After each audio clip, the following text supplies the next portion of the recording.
o que é desidrose e como tratá-la. Me acompanhe nesse vídeo.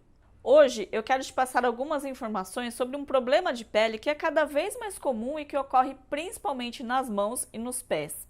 Estou falando da desidrose. Aproveite essas informações caso você identifique esse problema na sua cliente ou em você mesma, que assim você pode orientá-la a procurar um médico dermatologista para confirmar o diagnóstico e iniciar o tratamento.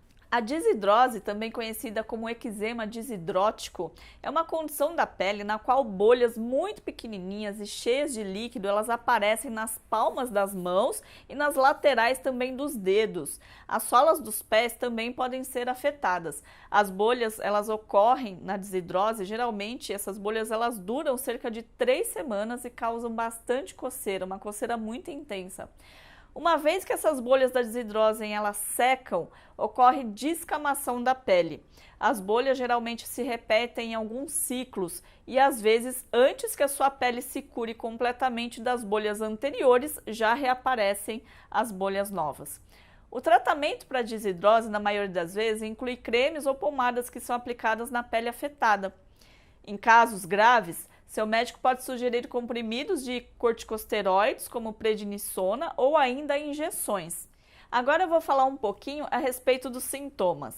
As bolhas são geralmente pequenas, aproximadamente a largura de uma ponta de caneta Bic, por exemplo, e elas ficam agrupadas em cachos. Em casos mais graves, as pequenas bolhas podem se fundir e formar bolhas maiores. A pele afetada pela desidrose pode ser dolorosa e com muita coceira irritante. Quando as bolhas secam e se desprendem, o que ocorre em cerca de aproximadamente 3 semanas, a pele do local pode ficar bem vermelha e bastante irritada e sensível. A desidrose tende a ocorrer regularmente por meses ou às vezes anos. Agora eu te pergunto, quando você precisa marcar uma consulta médica? Quando ocorrer uma erupção nas mãos ou nos pés que não desaparece sozinha, e aí é preciso agendar uma consulta para ter certeza do diagnóstico da desidrose. Agora eu vou te falar a respeito das causas. A causa da desidrose, infelizmente, ela ainda é desconhecida. Pode estar associada a algum distúrbio cutâneo, denominado dermatite atópica, bem como algumas condições alérgicas ou outras. Enfim, as erupções elas podem aparecer frequentemente em pessoas com alergias nasais que sofrem de rinite. E os fatores de risco para a desidrose incluem os seguintes: a desidrose ela parece ser mais comum em momentos de estresse emocional ou algum tipo de estresse físico, exposição a certos metais, que esses incluem cobalto e níquel, geralmente em algum ambiente industrial, quando a pessoa lida com esse tipo de material, e a pele fica bem sensível.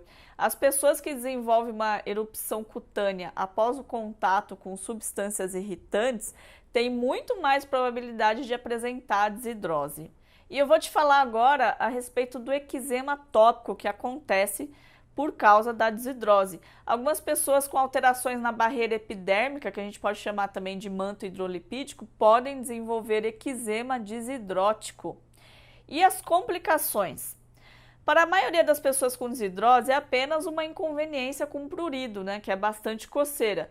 E para outros, a dor e a coceira podem limitar o uso de suas mãos ou até dos pés. O ato intenso de coçar pode aumentar o risco de infecções por bactérias no local afetado. E agora eu vou te dar uma dica para prevenção. Como a causa da desidrose geralmente ainda é desconhecida, não há maneira comprovada de prevenir essa condição, mas você pode ajudar a evitar a desidrose, controlando o estresse, evitando exposição a alguns metais, como o cobalto e o níquel, e alguns cuidados com a pele podem prevenir o aparecimento da desidrose. Esses cuidados incluem usar um sabonete suave, secar bem as mãos, usar hidratante regularmente, fazer uso de luvas ao lavar louças ou lavar roupas ou quando você coloca as mãos em algum agente químico. E se você perceber que você tem desidrose ou que você atende clientes na estética com esse problema, você pode muito bem indicar o uso de loção com ureia, que é um potente hidratante e umectante. E por ser uma loção, o produto penetra muito mais facilmente na pele do que um creme. A hidratação constante da pele ela é muito importante para amenizar esse tipo de problema. E aí pode fazer o uso de hidratantes à base de ureia pela manhã e reaplicar sempre que lavar as mãos.